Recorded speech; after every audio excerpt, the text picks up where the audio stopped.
good evening, everyone, wherever you are. My colleague and myself, my colleague Leslie and myself, Vitalis Gode, welcomes you this afternoon or this evening to this FIBA Africa online clinic. This clinic, as you already now know, they are organized so that they help us to improve the quality of the referee and subsequently the quality of officiating in our respective countries. This is our prime objective. Today, our conference this evening or this afternoon, subject to your time, will be basically dealing with block and charge. Situations whether you as a referee, you have to make a judgment whether the action is a block or a charge. This is our theme this afternoon. So during this 1 hour session, we have arranged to have the session in 4 blocks, which my colleague and I will take you through. For ground rules, we like to put the following. One, that if you have any question, please put it on the chat box. Let's avoid to use the microphone, put it on the chat box. We'll be able to pick it. And once we pick it, we'll read it out. And maybe because of the numbers, we may not reach out to everything, but we'll try to our level best to answer your questions. So our session plan is as follows. Our session plan will have on the block and charge, we'll have element 1. Element 1 will basically deal with the issues dealing with the definition of what is a block and what is a charge, the general cylinder principle, a legal guarding position, and guarding a player who controls the ball and without the ball as well. Element 2 will be basically dealing with verticality and mainly the player in air. Element 3, we shall be discussing screening, whether you legal and illegal screens, how we can make the criteria for making these judgments. And finally, element 4, we shall be talking of the no charge semicircle. Of course, we'll crown all this with the issues of the signals. You are free to raise your questions on the chat box after each and every element. And with that brief introduction, allow me now to call in my colleague, Leslie Cherubin from Mauritius, to take us through element 1 of our conference. Leslie, please. Yes, thank you very much, Mr. Gode. Hi, everyone. I just want to thank FIBA Africa for this conference, online conference for FIBA Africa referees. We start already and want just to tell you, when judging block and charge between 2 opponents, officials must apply the following element. Charging. What's the definition of charging? Charging is a legal personal contact with or without the ball by pushing or moving into an opponent's torso. Let me precise that charging here is mainly for offensive player. And now, what is a definition of blocking? Blocking is illegal personal contact which impedes the progress of an opponent with or without the ball. And here, blocking mainly consists of defensive player. Now, we go on cylinder principles. What is the definition of a cylinder principle? In the rule books, by definition, it is an imaginary space occupied by a player. Now, actually, the rules mention defensive, but as from October 2020, it mentioned also offensive. Then it should be an imaginary space occupied by a player, defensive or offensive, with or without the ball, on the floor, and which also include the space above him but which is limited to the front by the palm of the hands, the rear by the buttocks, and finally the sides by the outer edge of the arms and legs. Point to remember, referees. The hands and arms may be extended in front of the torso, no further than the position of the feet and knees. Arms bend at the elbows so that the forearms and ends are raised in a legal guarding position. And finally, point to remember, dimensions and distance of the feet will vary according to height and size of the player. Here, when you see the green words, this means that it is as per the new rules, rule books of October 2020.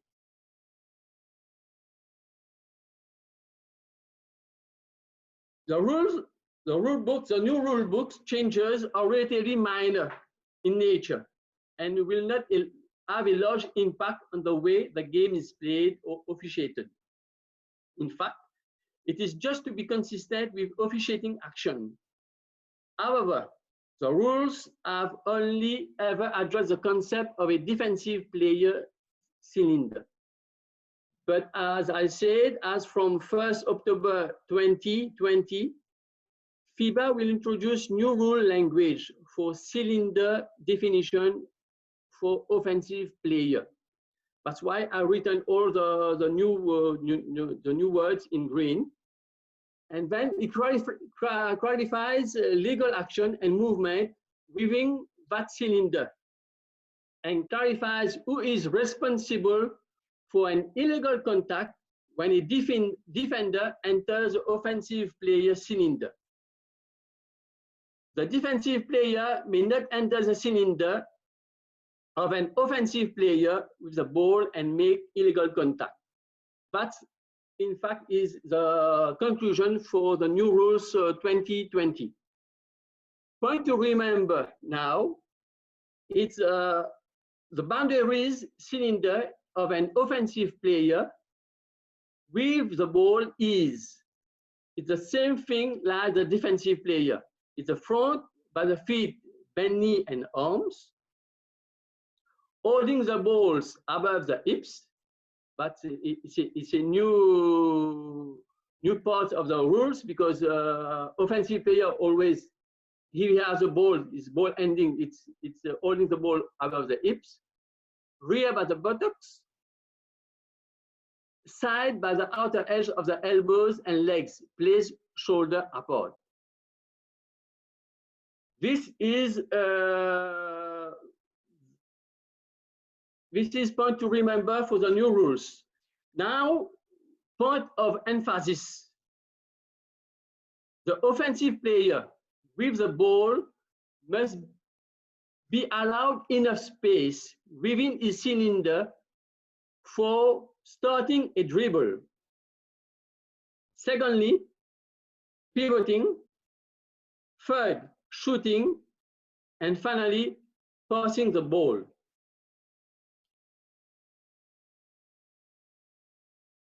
Now, what is not allowed by an offensive player? Point of emphasis. Offensive player is not allowed towards a defensive player to gain additional space by spreading his legs or arms outside his cylinder or by causing illegal contact. Here, the two illustration shows you well the definition what FIBA wants to us as referees to well situate the action. Now we go on legal guarding position. What is legal guarding position? It is when a defensive player facing his opponent and has both feet on the floor. here we apply the cylinder principle. We have to put emphasis, we want to put emphasis on this because cylinder principles works everywhere. Then he may raise his arms and ends above his, but he may retain them in a vertical inside the imaginary cylinder. And finally, the distance must be proportional to the speed of the opponent, thus never less than one noble step.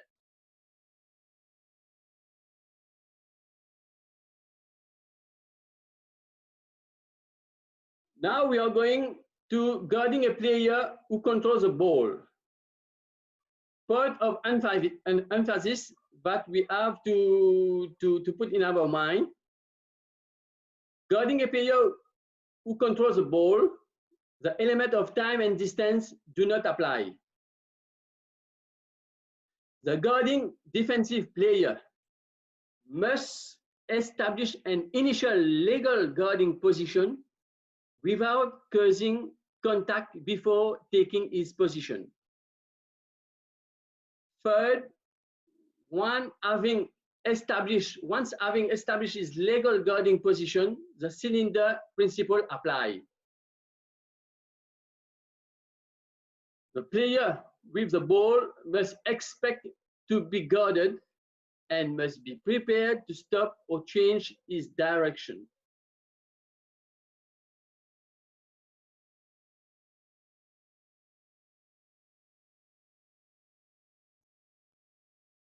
Here we show you an illustration because we think that we think that the videos are not working so properly. But we discussed that we want to put illustration rather than putting videos.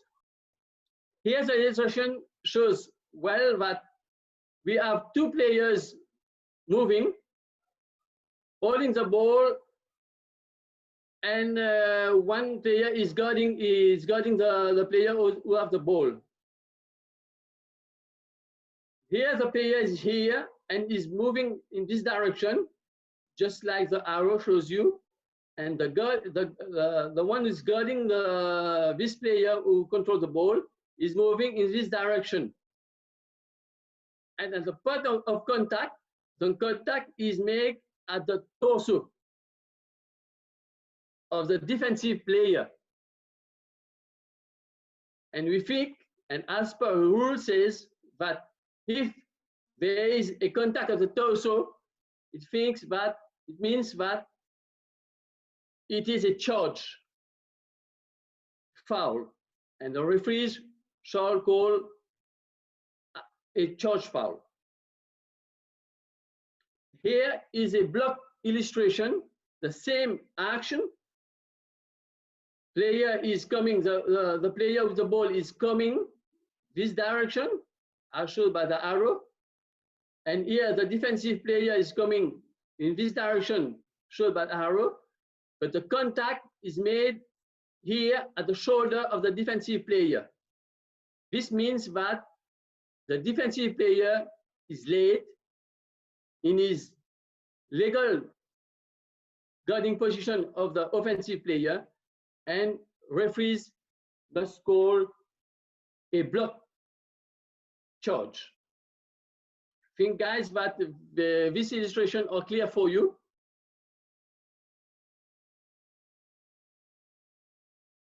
Okay. Now we go. Yes. Yes, Mr. Vitalis. Yes, I think you have finished the first section. I was trying to look at the chat box to see whether there is any question relating to the element of a block charge situation for the player who is controlling the ball on the floor. Till now, I didn't see any question on the chat box and the illustration. I needed to inform the participants before we move to the next session that we are not able to show you any clips because of the nature of the technical problems we have, the quality. But thank you very much, Leslie, for the first session of the block charge that, in my view, was came out very clearly. Can we now move to the second bit of this presentation? Yes. Okay, thank you. The second aspect of this presentation now deals with verticality principle. And now, in the verticality principle, in general, the cylinder principle still applies. So the cylinder principle is still in application here. However, now this time we are trying to look at the play in air. Leslie looked at the play on the ground. Now we are trying to look at the play in air. So what is the basic definition then of the cylinder principle? Leslie, please. So during the game, each player, when he occupies the space on the floor, this player, using the cylinder principle that was explained, is also entitled to that space up to heaven, as it were. So you're entitled to the play space on the playing court. So the space on the floor is yours that you occupy, and you can also occupy the place as you jump up, and any other space so long as it is not occupied before you took off from the floor. You can see from the illustrations and from the pictures that when the players jump straight up, they occupy the place on the floor, and when they go straight up, they're entitled to that place that is up, is in above the floor. So let's move to the next aspect. So a player who jumps from a specific place on the floor, on the court, once you take off from a specific place on the floor on the court, this player has the right to land in the same place that he or she jumped from, or land in another spot for as long as, very important, for as long as when he or she took off, there was nobody else occupying that space. So the landing place has two parameters. You have the landing place, the direct path between where you jumped and where you are going to land. And for as long as that path was not occupied. If now you jump up, directly up, and try to land another place, and in this place where you are attempting to land was already occupied, then the jumper will take responsibility of this contact, should contact occur. And this is the basic principle here. If, on the other hand, like the picture, if on the other hand, the jumper jumps in the air, the first clip that photo, the jumper is jumping, he's clear in the air, there's nobody in the direct path, so he can land under the basket, no problem. In the second illustration, the jumper takes off. However, where he's trying to jump backwards, but there's a player already there. The jumper in black in this illustration takes responsibility of this contact. This is the basic principle that we are trying to put here. In this third illustration, the two jumpers jump up, each one of them respecting the cylinder principle, straight up, and as they attempt to play the ball in whichever way, offensively and defensively, in this situation, though they may seem to be in contact with one another, the situation is very legal. The only question we'll pose to the participants here, if you are officiating this game between these two jumpers, who is the best placed official to make the correct judgment, to see that the correct play for this situation? Is it the official behind white?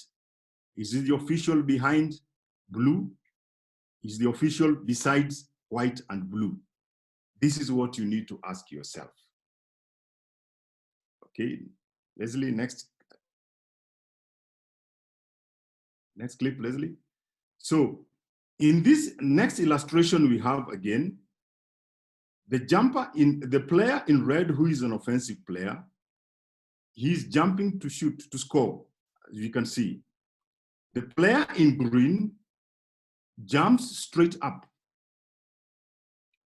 The player in red, in attempt to score, moves into the direct cylinder of the player in green. So in this situation, who takes responsibility of this contact? Our answer, I guess, is obvious in this situation, that the player in red, yes, he's in control of the ball. And I can see the answer here, he directly takes responsibility of this contact. Thank you, Mwagu, for the answer. Yes. On the next illustration, again, we have almost a similar situation as shown before previously. We have a player in yellow. He is naturally attempting to score, probably trying to go for a dunk. And the defensive player in black jumps also straight up in an attempt to block the shot. Do we have any infringement here? Yes or no? I am watching. Okay, Abraham tells us no. Antonio tells us legal block. Razak tells us no. Carlo Maya tells us, thank you very much. I think we are in agreement in this situation that once you respect the cylinder principle, then all the players have the right. Nobody has encroached into the other player's position. Next, I think. Yes, we finish for your. We have the point of emphasis, Mr. Godia. Okay, all right. So what must we remember in making the judgment in verticality situation? One, that an opponent may move into the path of a player.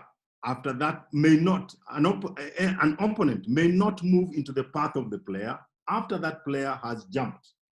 In other words, the moment you take off, you have the right to land into the empty space that was there, and nobody can occupy it or come under you. And this is very, very critical. As a matter of fact, I think in judgment, most of the time, should this happen, it may result even to unsportsmanlike foul situation. Yeah, this is the point, that when you move under an opponent who has jumped in air, if this contact, should it occur, would usually result to an unsportsmanlike situation.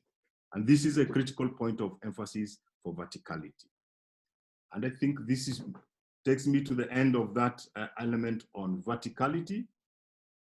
Yes, and now, Mr. Yes, please. Sorry, Mr. Gode, we have one or two questions, I think. I think Yes. the first question is from Yogesh.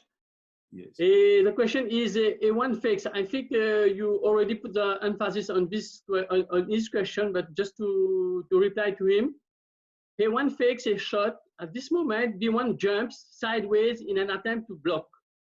His path of jump to landing is clear, and he would have landed right in front of A1.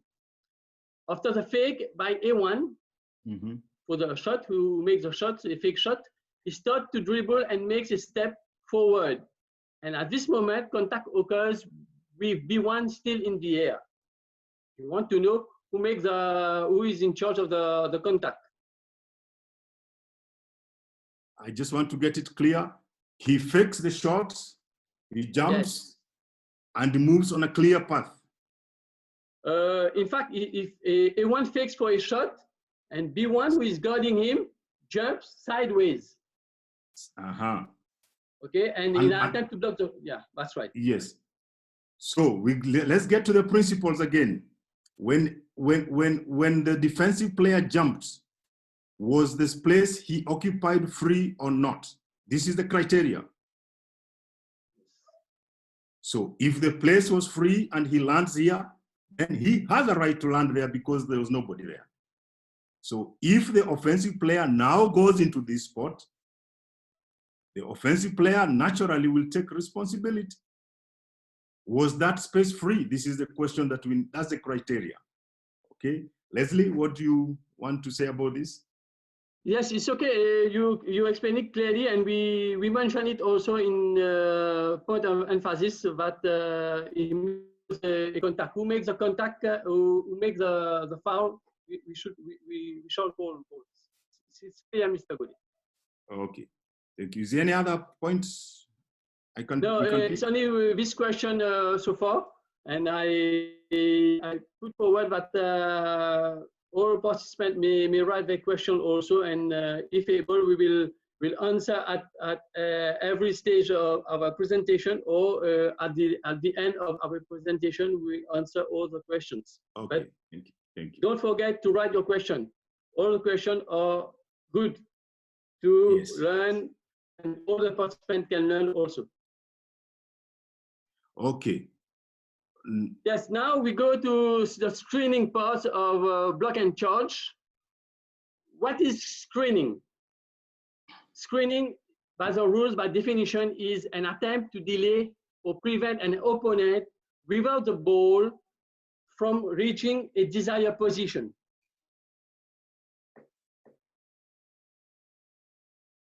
Now, it's the basic principle of screening. Now, what is legal screening? Legal screening was a stationary, when a player was stationary inside a cylinder, at both feet on the floor, when contact occurs. This is considered as legal screening. This means that when we make a legal screen, when we make a screen, when a player is a offensive player is making a screen, he must be stationary, 2 feet on the floor. The defensive player have a clear vision of the screen is coming, and when contact occurs, it's a legal screen. Now, what is illegal screen? Illegal screen, we have 3 points. Illegal screen means that when the screening is made, when it is moving, it did not respect the element of time and distance of the opponent in motion, and do not give sufficient distance in setting a screen outside the field of vision of the stationary opponent. This 3 elements, plus when the contact occurs, means that it is illegal, and referees should pay attention to these 3 elements. When we have these 3 elements, and when there is a contact, we must judge immediately and call illegal screen.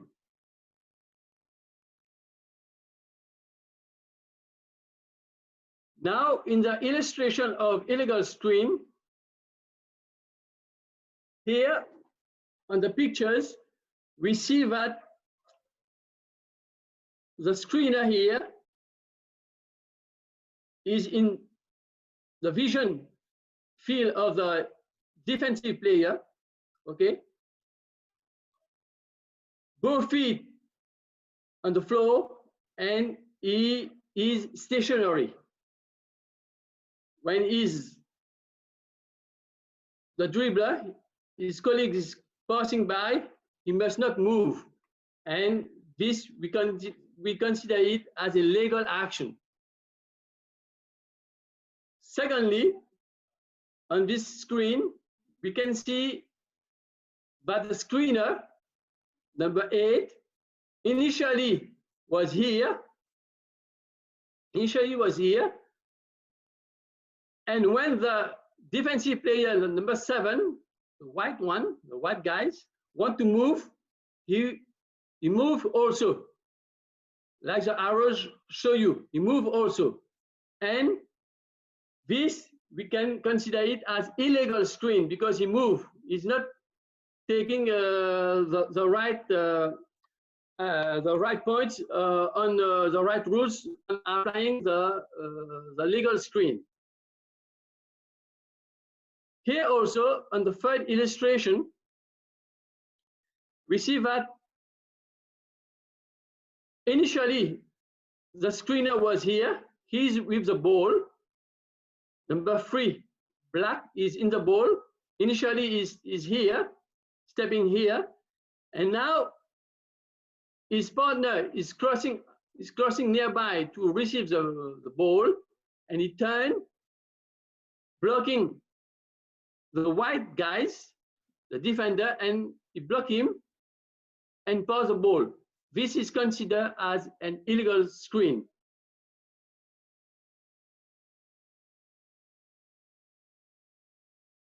We continue with some illustration, more illustration, just to see some pictures, to see the legal screen. Here also, you see that both fleet on the floor, stationary, and in the vision field of the player, of the defensive player.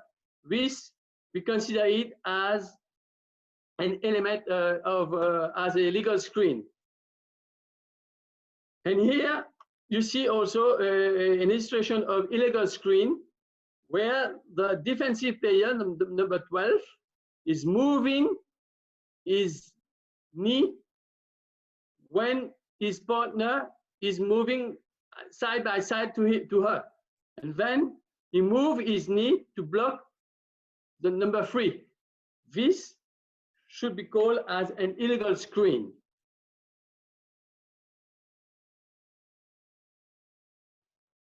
Mr. Godet, Yes. I think you take over, and I don't know if we have questions on screening. See, we have questions on the block charge, but I think I request that Mr. Carlos to wait, because he asked the question after we finish the block charge. That's point 1. 2, we also have question on no charge zone, and I think this is our next. That's this right. is Yeah. our next point of discussion. That's right. So, yeah. Kindly, can I request Edmilson Lopez to wait a little so that we can also discuss. We have Mr. Sofian, who is, I think, is clarifying element of time and distance shall apply on the screen. I think this is not a question, it's just clarifying. Yeah, that's right. Yeah. Yes. Okay. But then, Mohammed, by moving, you mean towards the defense player, or even lateral movement is illegal? I think this is also on block and charge. So can we answer Mohammed when we finish towards the end? Okay. So okay, no problem. Without agreement, kindly now let's look at the next segment of our discussion, which is on no charge semicircle area. And in looking at this, let's start with the philosophy. What is the philosophy behind this concept of no charge semicircle? First, the no charge semicircle is a radius under the basket, normally about 1.25 meters. And the principle behind it, the main philosophy behind this area is not to reward a defensive player who stands right under the basket in order to draw a charge foul when an offensive player penetrates towards the basket. And understand that the penetration is for an airborne player, not for a player on the floor. So the principle behind it, the philosophy, main philosophy behind this no charge semicircle that you're seeing there, is to encourage spectacular offensive plays that are usually on air.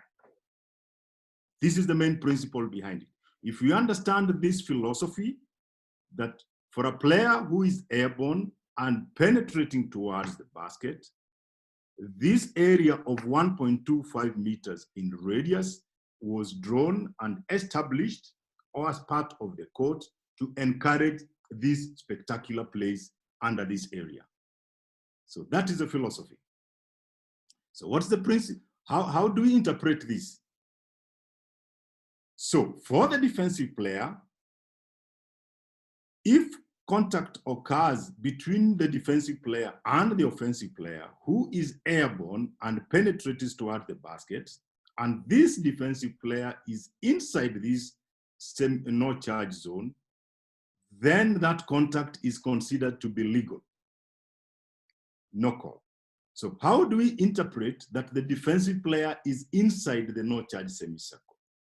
One, both feet inside the semicircle. That is very clear. That is very, very simple. Two, that you have 1 foot on the line and 1 foot outside.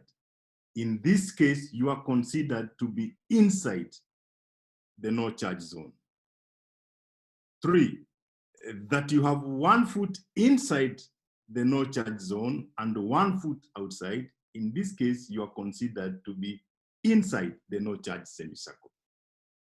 So in this situation, these 3 situations, if there is any penetration by an offensive player, normally airborne, in order to shoot or pass, and then contact occurs, as is being illustrated here, should this contact occur, then this is legal contact. Okay. Then now, the next element, how then can we say it was legal contact? Now we want to see situations when it can be illegal contact. Okay, let's proceed, Leslie. When, no, just continue the next slide, Leslie. When do we interpret it that it is illegal contact? If in the same situation, the player is inside the no charge semicircle, it means both feet inside, 1 foot inside and 1 foot on the line, or 1 foot inside and the other foot outside, and the offensive player who is airborne and is penetrating and now uses arm extension, legs extension, or any other part of the body to extend in order to displace the defensive player, then this contact will be considered to be illegal, even though the player was inside. Secondly, this we shall see in the illustration now. So we can move on the illustrations. So, first aspect of the illustration, the black player is penetrating towards the basket to shoot. We can see that he's airborne or she's airborne. The white player is established legal guarding position outside the no charge semicircle, the 1.25 meter area. Then contact has occurred. Legal or not legal? Just pausing a little to see what response we have. So, legal or not legal, based on the principle. Duty is responding, or duty as, yes, illegal?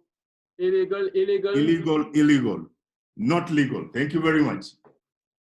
Thank you. Next illustration. Thank you, we have seen the...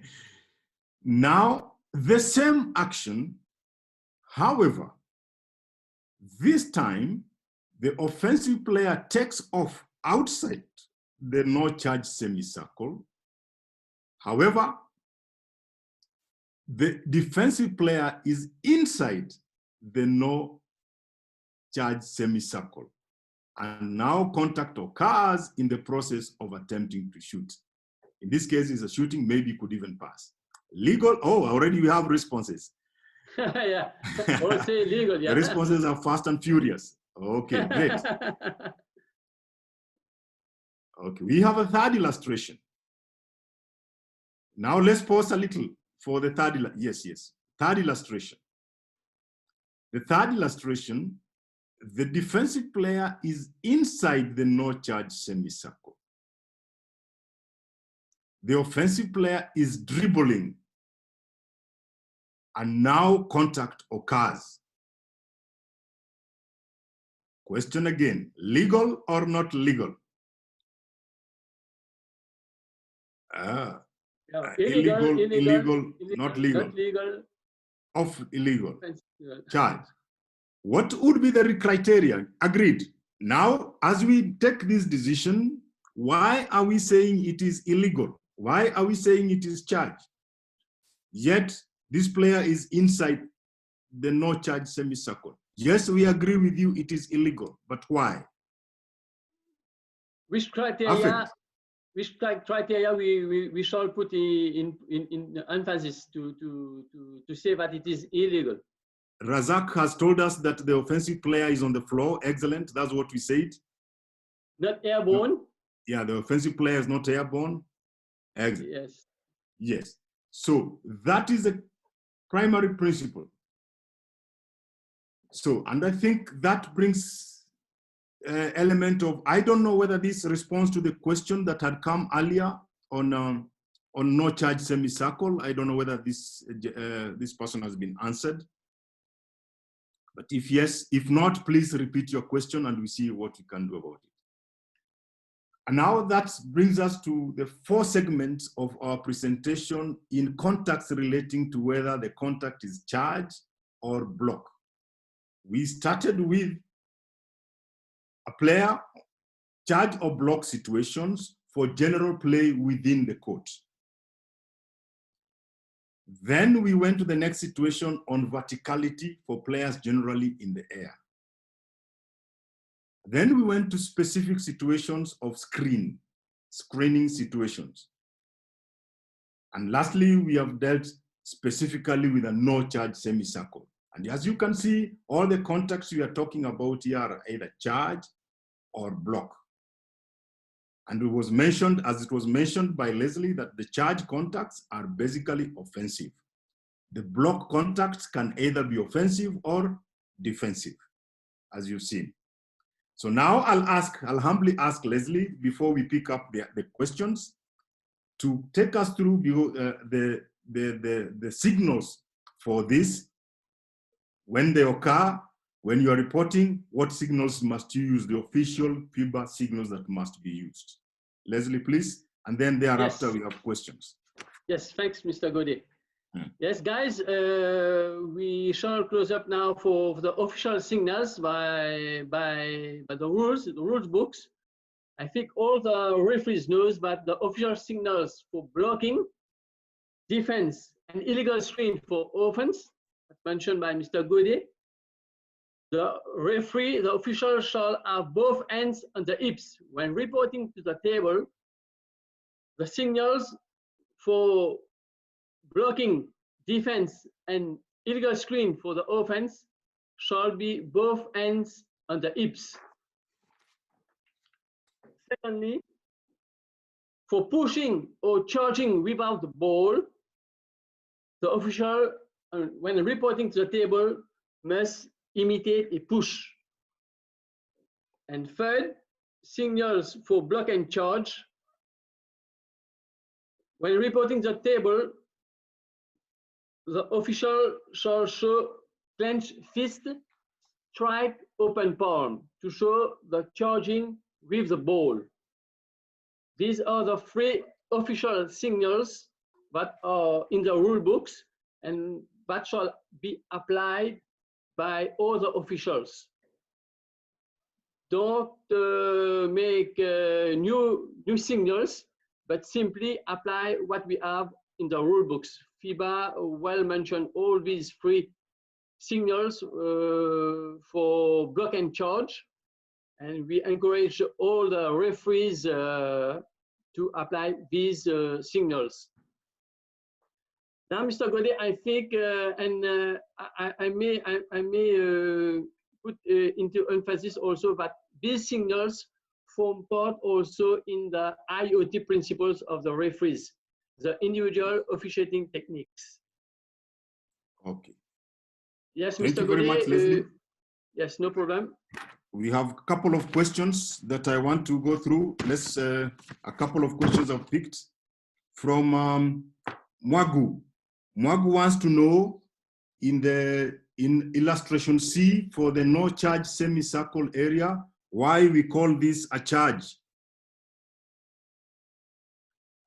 In the no charge semicircle area, where the black player was dribbling, and the white player is inside the restricted area. Yes, yes, go back to C, yes. So Mwagu is asking, why is that C a charge? Leslie, you can help Mwagu on this? Yes, Yes, of please. course. In the C illustration, yes, the C illustration, yes. Yes, that's right. The basic element the referees must think and must see and must apply is the basic principle is for calling this a charge or a block. There are two principles as mentioned by Mr. Godet. Should be a penetration and the dribbler must be in the air, either for shoot or to pass a ball.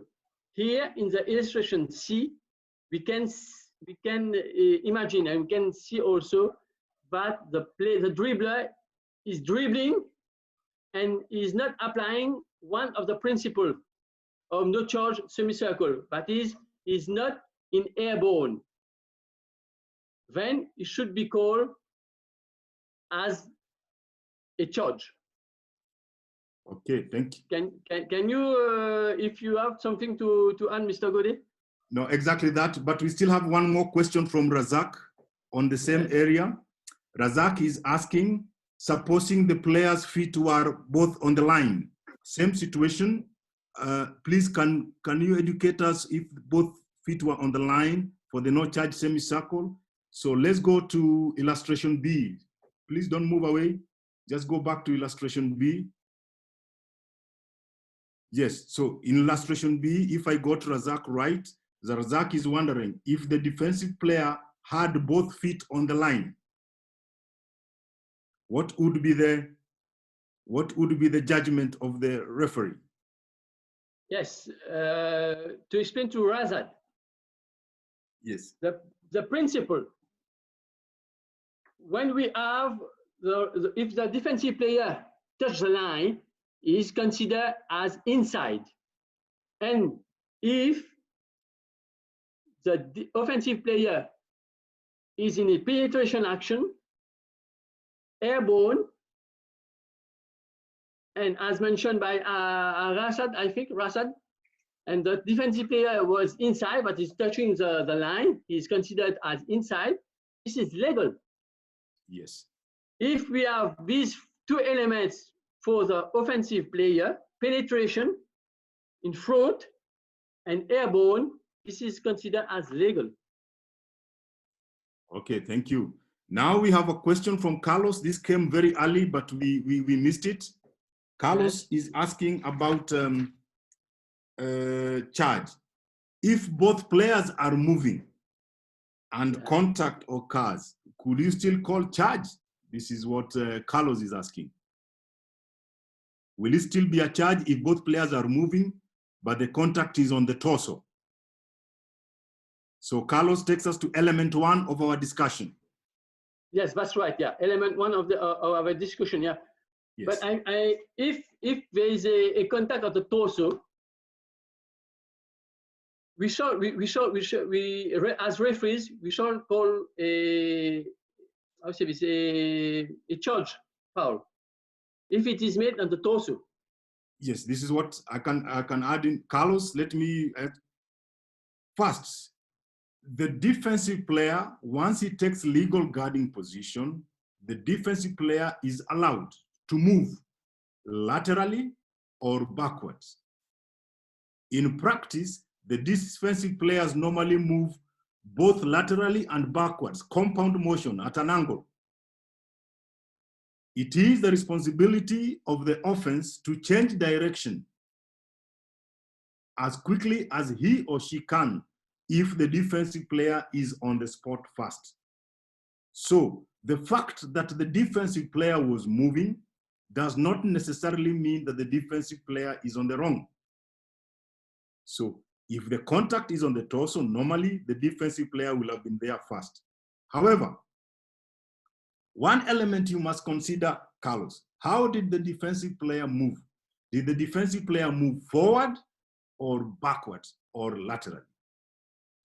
If in the dribble, the defensive player moves forward and contact occurs even though on the torso, then the responsibility is on the defense. This is the most important criteria you must take care of. So I hope we have responded to Carlos. Okay. You can pick. Just one thing to add, Mr. Gode. Yes. Remember that when guarding a player with the ball, the element of time and distance does not apply. That means that the dribbler must change and must be ready to change direction whenever it is needed. Yes. That is important. Okay. Now we have a question on screen from Mohammed Yeha. During screens, you mentioned a player shall not move. By moving, you mean forward step towards the defensive player, or even side movement and back movement are illegal also? You picked the issue, the question? Did not. Let me read it slowly. Mohammed is asking that we said that during a screen, a player shall not move. Yes. By moving, do we mean forward steps towards the defensive player, or even lateral? Side movement, I want to understand is lateral or backwards. Are these illegal? So the player setting the screen, if you can show the illustration on the screen. Yes, I'm going on this illustration, yeah. The slide illustration on the screen is slide 16. Oh, no, slide 11, sorry. No. 21. Slide 21. Here we are, the illustration. Yes. So I think it's better we take the illustration of slide 20 to be. Okay. It's better. To answer to this question, it says that if the player making the screen is moving, initial step is here for the B illustration where it is illegal. His two step is here, and when his partner is moving to cross him, he moves to prevent the defensive player to catch the dribbler. This is considered as illegal because he's moving. One of the principles is not applying one of the principles, but is both feet on the floor. He should have both feet on the floor and be stationary. If he's moving, and contact occurs, is in fault of the contact, and we shall call this as an illegal screen. Then on the C illustration here, the C illustration the same. Here, we did not see the ball, but the number 3 black have the ball, okay, and want to pass the ball to his partner here, who is here, and when his initial position was here, as mentioned here, he turned and blocked the white player of reaching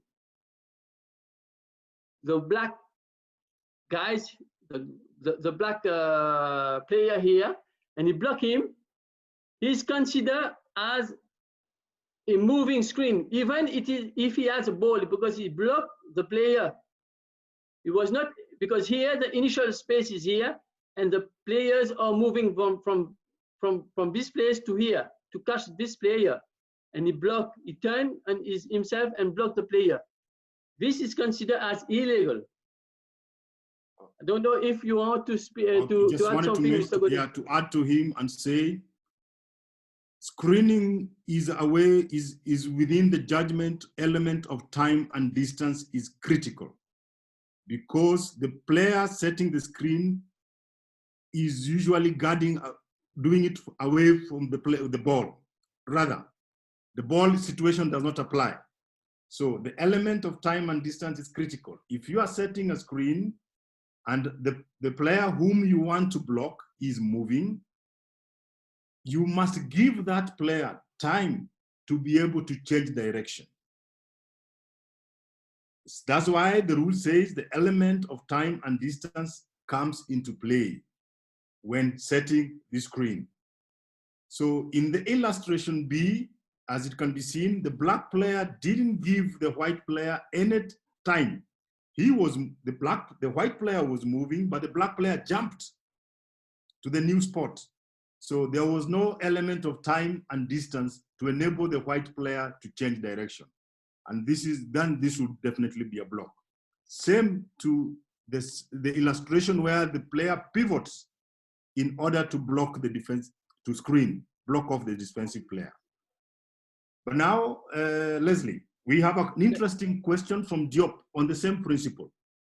Yes. Diop is asking, in terms of IoT, so what must the referee look at in order to be able to make correct judgment in the screen situation? So each time a player moves to make the screen, the referee must look at what to know if it is correct or not. The first thing Leslie, you have experience in this. Yes. The first thing that we shall look for is the window principle for us, the IoT, the window principle. Whatever we are, if we are lead or tray referees, we have to have an open angle to judge well the situation. Okay, the basic principle I will say is to have the windows, to see the windows. If there is no windows, there should be a contact, and we are now, if we are in a good position to see who causes the contact, and we have to establish whether it is a block or a charge. Okay, and Sofiane helps us here and says, remind that for the player who controls the ball, element of time and distance, for the player who controls the ball, the element of time and distance shall not apply. Not apply, yeah, that's right. And that's for the player who does not control the ball, the element of time and distance shall always apply. Yes, this is the key. That's right. Okay. Now we have another question from Alimi. When judging the no charge, must the penetration and act of shooting by the defensive player be from the top of the no charge semicircle? I would like you to go to illustration number, and I think that's an interesting one, number 24, I think, slide 24.